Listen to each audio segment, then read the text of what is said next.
Hello and welcome to my channel. আমি হৈমন্তিকা দাস, বর্তমানে WBCS executive পোস্টে কর্মরত রয়েছি। আজকে আমাদের এই চ্যানেল মারফত আমি তোমাদেরকে এম লক্ষ্মীকান্ত বুকসের নেক্সট যে ইম্পর্টেন্ট চ্যাপ্টার অর্থাৎ preamble of the Indian constitution এটাকে কভার করব।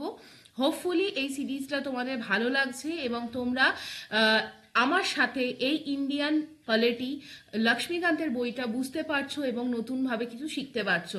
You can use this video series as the complete revision module of the Indian polity. Hope it helps you a lot. আজকের যে chapter preamble of the Indian constitution, চলো আজকের class শুরু করা যাক। So this is the fourth chapter of the M. Lakshmikant book, the introduction of the constitution with the preamble. What preamble actually means? দেখো, preamble actually refers the introduction or the preface of the constitution. আমরা আরো যদি Indian constitution দেখি আমরা প্রিয়াম্বেলকে প্রথম দেখব। Preamble means the introduction, বাংলায় যাকে বলা হবে মুখপত্র। প্রিয়াম্বেলের এই জিনিসটা আমরা কোথা থেকে পেয়েছি? আমরা আমেরিকান কনস্টিটিউশন থেকে কিন্তু প্রিয়াম্বেলকে অ্যাডপ্ট করেছি, the first important point.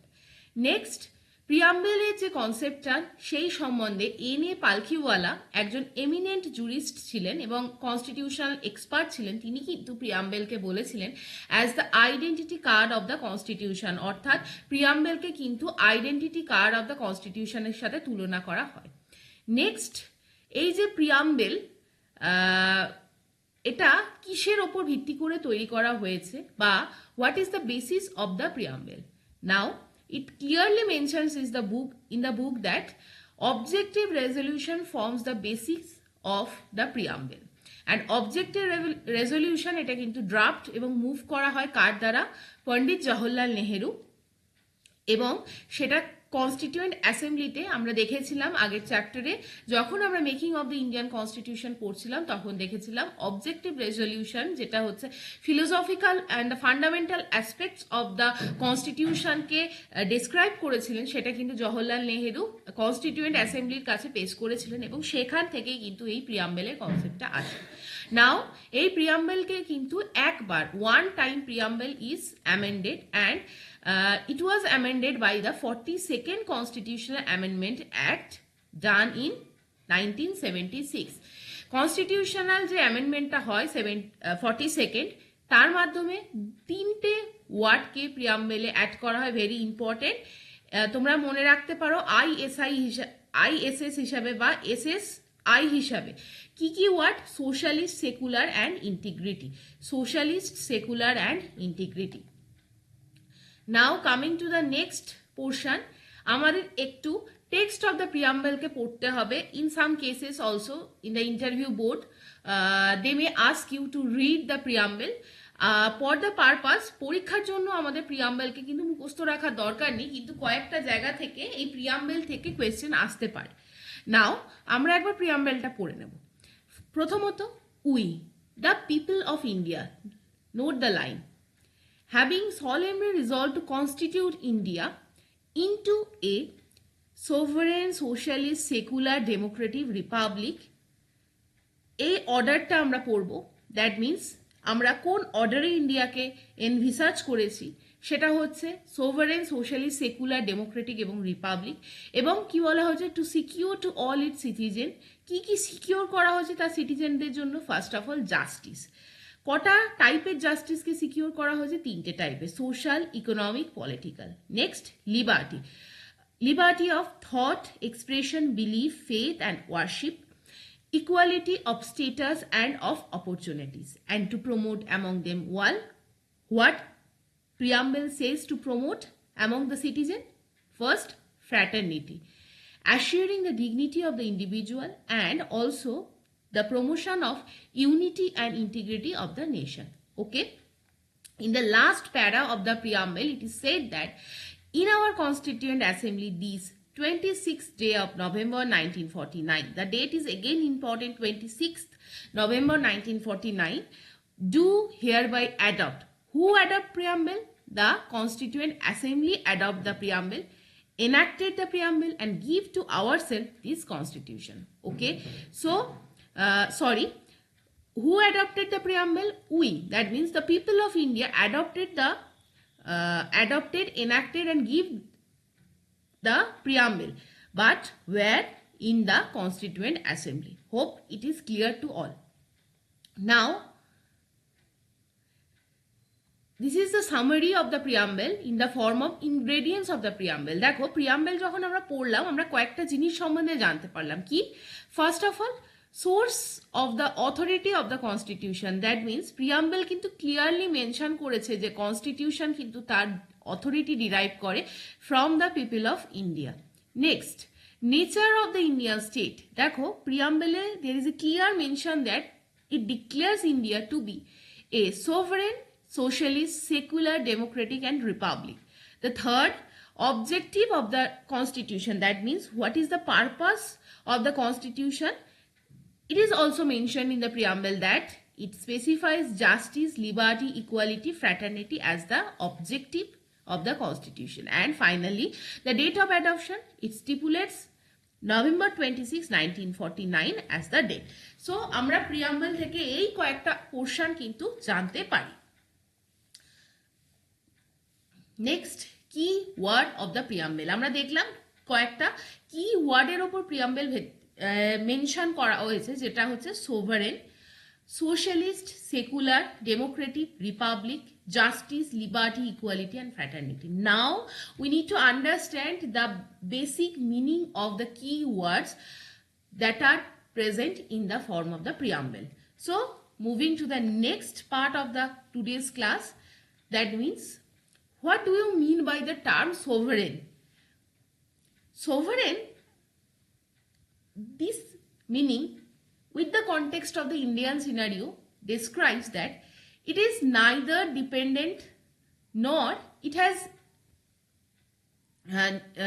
not Indian country এরকম বোঝানো হচ্ছে যে এটা কিন্তু কোনো একটা আদার নেশনসের ওপর ডমিনিয়ন নয় মানে simply India is an independent state এবং there is no other country above it to make the authority over the country মানে সার্বভৌম রাষ্ট্র হিসাবে ইন্ডিয়াকে স্বীকৃতি দেওয়া হচ্ছে মিনস দুটো টার্মিনোলজি পড়ে রাখবে যেখান থেকে কোয়েশ্চেন এলে সলভ করতে পারবে এক নম্বর ইন্ডিপেন্ডেন্ট স্টেট আর একটা হচ্ছে there is no authority above it and it is free to conduct its own affairs internal এবং external hope it is clear next বলা হয়েছিল যে 1949-এ ইন্ডিয়া কিন্তু ডিক্লেয়ার করেছিল তার continuation in the Commonwealth nation commonwealth mean কি commonwealth country আজও বর্তমান যেখানে বোঝানো হয় যে ব্রিটিশ কলোনি যে সমস্ত নেশনে ছিল তারা কিন্তু একটা সেম কালচারাল ইনফ্লুয়েন্সকে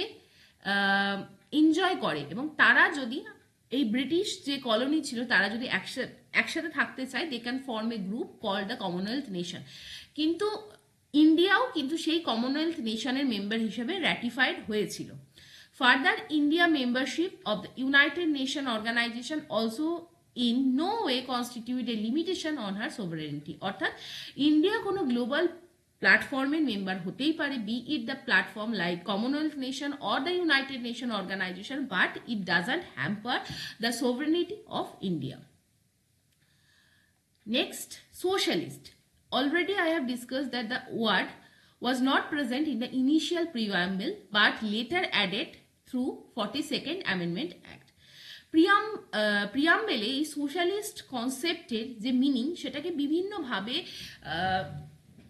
ডিসক্রাইব করা হয়েছে কিন্তু মেনলি প্রিয়াম্বেল ইন্ডিয়ান কনটেক্সটে যে জিনিসটাকে সিম্বলাইজ করে that means Indian brand of socialism means democratic socialism not a communistic socialism আচ্ছা সোশ্যালিজম মানে কি সমাজবাদী মানে অনেক সময় দেখা যায় যে কমিউনিস্টিক সোশ্যালিজমে কি হয় স্টেট তার কাছে কিন্তু একটা অথরিটি বা পাওয়ার নিয়ে রাখছে কিন্তু ইন্ডিয়ান কনটেক্সটে ডেমোক্রেটিক সোশ্যালিজমের অর্থ হচ্ছে মেন যে জায়গাটা থেকে ইন্ডিয়ান সোশ্যালিজমকে আমরা বুঝতে পারি সেটা হচ্ছে ইন্ডিয়ার এই সোশ্যালিজমের মানে বা মেন উদ্দেশ্য বা পারপাস থাকবে equitable all means of production and distribution, এবং abolition of the private property, অর্থাৎ প্রাইভেট প্রপার্টির অ্যাবলিশন করা এবং সেটাকে কিন্তু ইকুয়াল ওয়েতে ইন্ডিভিজুয়াল মানুষের মধ্যে ডিস্ট্রিবিউট করা।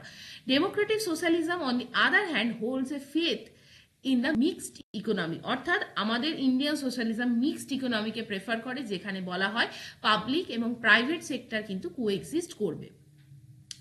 নেক্সট, একটি সুপ্রিম কোর্টের ভার্ডিক্টে সোশ্যালিজম টার্মকে রিডিফাইন করা হয় এবং সেখানে বলা হয় আমাদের ইন্ডিয়ান যে democratic socialism, the main aim of Indian socialism is to end poverty, ignorance, disease and inequality of opportunity. That means our purpose of adopting the concept of socialism is to eradicate poverty, ignorance, disease and inequality, and it is a blend of Marxism and the Gandhism and heavily leaning towards the Gandhian socialism, অর্থাৎ আমাদের ইন্ডিয়াতে কিন্তু গান্ধীবাদী যে সমাজতন্ত্রবাদ সেটা কিন্তু অনেকটা বেশি প্রমিনেন্ট অ্যাজ কম্পেয়ার টু মার্ক্সবাদী সমাজতন্ত্রবাদ। নেক্সট, নিউ ইকোনমিক পলিসি দেখো আমরা অ্যাডপ্ট করেছি 1991, ইয়ার ইজ অলসো ইম্পর্টেন্ট, যেখানে লিবারালাইজেশন, প্রাইভেটাইজেশন এবং গ্লোবালাইজেশনের উপর ফোকাস করা হয়েছে এবং সেটাও কিন্তু আমাদের সামহাও ডাইলুট করেছে the most essential democratic socialist credential of the Indian state. Okay, now the third point is the secular, অর্থাৎ আমরা বলি আমরা আমাদের রাষ্ট্র ধর্মনিরপেক্ষ রাষ্ট্র, এটাও কিন্তু 42nd অ্যামেন্ডমেন্ট অ্যাক্ট দিয়ে ইন্ট্রোডিউস করা হয়। সেকুলার স্টেটের এই যে কনসেপ্টটা, এটা বোঝানো হয়েছে যে positive concept of the socialism, যেখানে বলা হয়েছে অল রিলিজিয়ান ইজ ইকুয়াল, অর্থাৎ state will support every religion in equal way এবং উইদাউট এনি ডিসক্রিমিনেশন। সমস্ত religion will enjoy the same status and support from the state. এটাই কিন্তু আমাদের secular কথার অর্থ, না কি সেকুলার কথার একটা নেগেটিভ অ্যাসপেক্টও হয় যেখানে ওয়ান রিলিজিয়ানকে ফ্লরিশ করতে দেওয়া হচ্ছে। আমাদের ইন্ডিয়ান সিনারিওতে ওয়ান রিলিজিয়ান ফ্লরিশ বা প্যাট্রোনাইজেশন এই কনসেপ্টটা নেই, আমরা কিন্তু সমস্ত রিলিজিয়ানকে ইকুয়ালি প্রায়োরিটি দিই। ডেমোক্রেটিক কথার অর্থ কি? নেক্সট টার্ম ডেমোক্রেটিক, আমাদের ইন্ডিয়ান প্রিয়াম্বেলে ডেমোক্রেটিক কান্ট্রির মেনশন আছে, বাট দ্য টার্ম ডেমোক্রেটিক এটা দুটো টাইপের ডেমোক্রেসিকে সিগনিফাই করে। One can be the direct democracy, another can be the indirect democracy. আমাদের ইন্ডিয়াতে ইনডিরেক্ট ডেমোক্রেসি কিন্তু আমরা দেখতে পাই। অন দি আদার হ্যান্ড আমরা যদি দেখি সুইজারল্যান্ড, সেখানে আমরা দেখব direct democracy present. Direct democracy মানে কি? যেখানে ওখানে সাধারণ citizen, the people exercise the supreme power directly as in the case in the Switzerland. ওখানের মানুষ কিন্তু মানুষই ডিরেক্টলি তাদের পাওয়ার এনজয় করছে। কিন্তু আমরা ভালো করে যদি আমরা ভেবে দেখি, ডিরেক্ট ডেমোক্রেসির মধ্যে থাকবে referendum, initiative, recall and plebiscite, এই কনসেপ্টগুলো not needed to remember. But indirect democracy মানে কি? মানে হচ্ছে জনগণেরই শাসন হচ্ছে, কিন্তু প্রত্যেকটা জনগণের হাতে অ্যাবসলিউট পাওয়ার থাকবে না। জনগণের হাতে যেটা থাকবে সেটা হচ্ছে the power two caste there vote, that means the concept of the adult franchise. সেখানের মাধ্যমে তারা একটা মানুষকে বা গভর্নমেন্টকে নির্বাচিত করবে এবং তারা একটা ল তৈরি করবে এবং সেই ল দ্বারা এন্টায়ার কান্ট্রি গভর্ন হবে। That means it is the indirect democracy. Indirect ডেমোক্রেসিতে কি থাকবে? রিপ্রেজেন্টেটিভ ইলেক্টেড থাকবে। তারা কাদের দ্বারা ইলেক্টেড হবে? পিপলস অফ ইন্ডিয়া দ্বারা ইলেক্টেড হবে এবং তারা কিন্তু সুপ্রিম পাওয়ার এবং ল মেকিং পাওয়ারকে এনজয় করবে। নাও ইন্ডিয়ান কনস্টিটিউশনের ভিত্তিতে এই যে ইনডিরেক্ট ডেমোক্রেসি, সেটা আবার আমরা এনজয় করি পার্লামেন্টারি ফর্ম, কারণ এখানে পার্লামেন্টারি ফর্ম অফ ডেমোক্রেসিতে executive is responsible to the legislature for all its policy and action, অর্থাৎ যারা এক্সিকিউটিভ অর্গান তারা কিন্তু তাদের ল ইমপ্লিমেন্টিং প্রসেসের জন্য লেজিসলেচার অর্থাৎ পার্লামেন্টের কাছে তাই থাকবে। তো এইটুখানি কনসেপ্ট, এর থেকে বেশি পড়ার দরকার নেই। Next the concept of Republic, right? Republic মানে কি? প্রজাতন্ত্র। এটারও দুটো ক্যাটাগরি হয়, one is the monarchy, another is the Republic.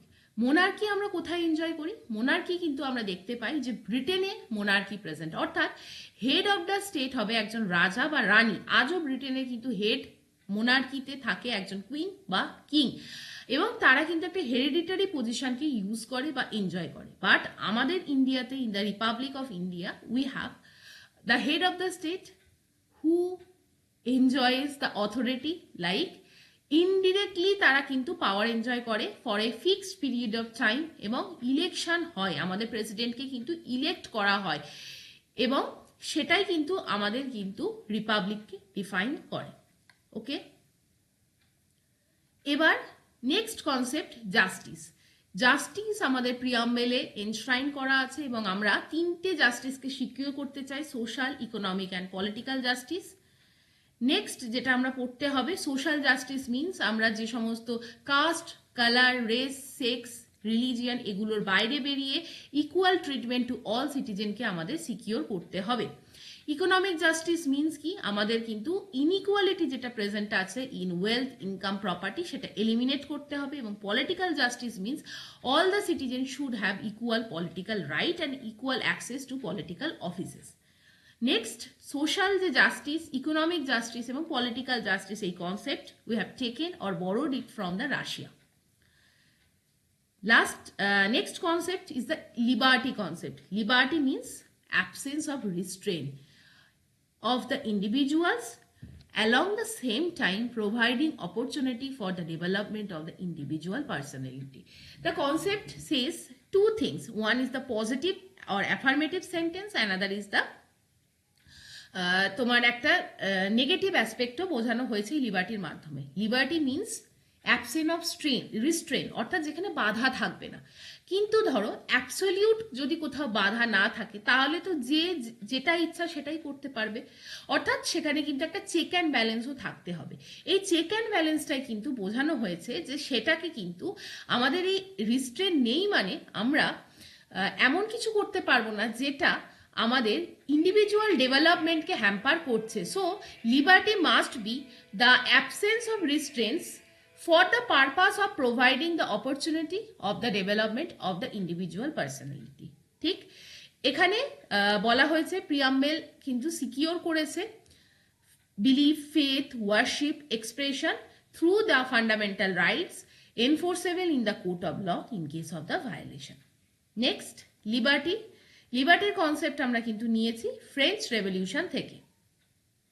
Equality, ইকুয়ালিটির যে কনসেপ্ট সেটা মিনস সবাই সমান, that means absence of special privilege to any particular sections of the society, কিন্তু প্রোভাইডেড আমরা ইকুয়ালিটি আনার জন্য যারা নিচু পজিশনে আছে, অর্থাৎ যারা রিলেটিভলি ব্যাকওয়ার্ড পজিশনে আছে, তাদের ক্ষেত্রে আমাদের কি করতে হবে, তাদের ক্ষেত্রে কিন্তু আমাদের কিছু অপরচুনিটিও দিতে হবে। এবং সেই ইকুয়ালিটির কনসেপ্টে আমাদের আছে civic, political and economic equality. Okay, next, ফ্র্যাটার্নিটির কনসেপ্ট। ফ্র্যাটার্নিটির কনসেপ্ট মিনস হচ্ছে এ সেন্স অফ ব্রাদারহুড। এখানে বলা হয়েছে ফ্র্যাটার্নিটি মানে কিন্তু ফিলিং অফ কমন ব্রাদারহুড, অর্থাৎ সবাই এখানে যে ভ্রাতৃত্বের যে বন্ধন সেটা বোঝানো হয়েছে, এবং সেটা ফান্ডামেন্টাল ডিউটিস আর্টিকেল 51 এর মাধ্যমে এনশ্রাইন করা হয়েছে যে ইট shall be the duty of every citizen of India to promote harmony and the spirit of common Brotherhood amongst all the people of India. এটার মাধ্যমে আমরা প্রত্যেকটা টার্ম অফ দ্য প্রিয়াম্বেলকে কভার করলাম। লাস্ট, এই যে ইন্টিগ্রিটি ওয়ার্ড, এটাও কিন্তু প্রিয়াম্বেলে mention আছে, যেটাকে কিন্তু 42nd কনস্টিটিউশনাল অ্যামেন্ডমেন্ট অ্যাক্ট 1976 দিয়ে অ্যাড করা হয়।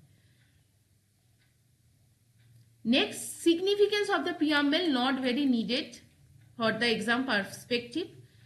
লাস্ট আমাদের যেটা দেখতে হবে, preamble as a part of the Indian constitution, এটা থেকে কি বোঝানো হয়েছে।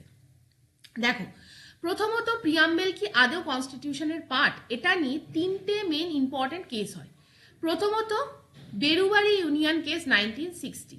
ওকে, এখানে দেখো বেরুবারি কেসে সুপ্রিম কোর্ট বলেছিলেন preamble shows the general purpose, এবং যে জায়গাটা বলেছিলেন যে preamble is not the part of the constitution, এটা আমরা বুঝলাম। তার মানে 1 নম্বরে কেস হচ্ছে বেরুবাড়ি ইউনিয়ন কেস 1960, যেখানে বলা হয়েছিল preamble is not the part of the constitution.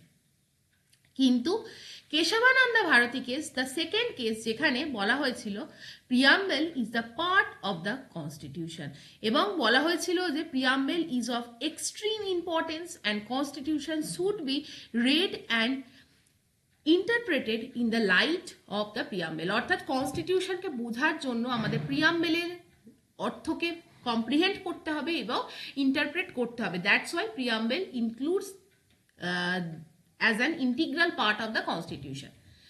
Now the third case, LIC case, সেটা হচ্ছে 1995 এ হয়েছিল, যেখানে বলা হয়েছিল সুপ্রিম কোর্ট এগেন হেল্ড মানে রিঅ্যাফার্ম করেছিল যে yes preamble is the integral part of the constitution. So as of now যদি আমরা প্রিয়াম্বেলের স্টেটাস দেখি, বলা হয় preamble is the part of the constitution, but দুটো ইম্পর্টেন্ট নোট করার জিনিস হচ্ছে, 1 নম্বর হচ্ছে preamble is neither a source of power to legislature, অর্থাৎ আইন প্রণয়নের জন্য প্রিয়াম্বেল লেজিসলেচারকে কোনো পাওয়ার দেয় না, নাকি preamble acts as a prohibition upon the power of the legislature. 2 number, preamble is not justiciable, that means এর প্রভিশনগুলোকে কিন্তু কোর্ট অফ লতে এনফোর্স করা যায় না। উইথ দিস আমরা পুরো প্রিয়াম্বেলটাকে কভার করলাম, এগুলো পড়ার দরকার নেই। Now this is the end of today's chapter preamble. So preamble is a very important chapter, and with this we are going into the details analysis of the constitution. In the next class we will analyze the part 1 of the constitution, that is the union and territories. Next we will cover the another important chapters like citizenship, fundamental rights, direct principle of state policy. All are very important and you should study the book one by one. I will highly recommend you to watch my video, especially for the clarity in the Indian polity. আজকের ভিডিওটা revise করো, important কিছু জানলে please note down into your mother source, and এটাকে একটা time duration পর multiple Times রিপিটেটিভলি revision করো, because this are the areas from war questions has been asking again and again. So ভালো থেকো, চলো আজকের মতো এইটুকখানি। লাইক করো, শেয়ার করো ভিডিওটাকে, আমার চ্যানেলকে সাবস্ক্রাইব করো যদি করে না থাকো। এই ভিডিওর ডেসক্রিপশন বক্সে and in the comment section you will get the link to join my Telegram channel. You can join to get many updates regarding the competitive examination, including the examination of the West Bengal Civil Service.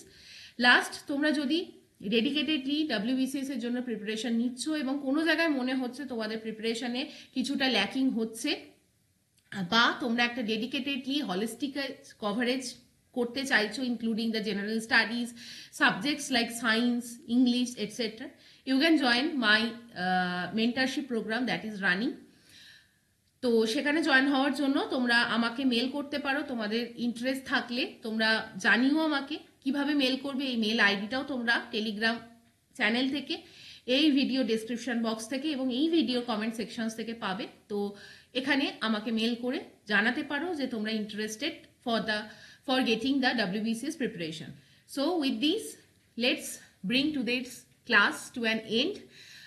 আবার next ভিডিওতে আমরা পলিটির next and the 5th চ্যাপ্টারকে complete করব এবং বুঝবো।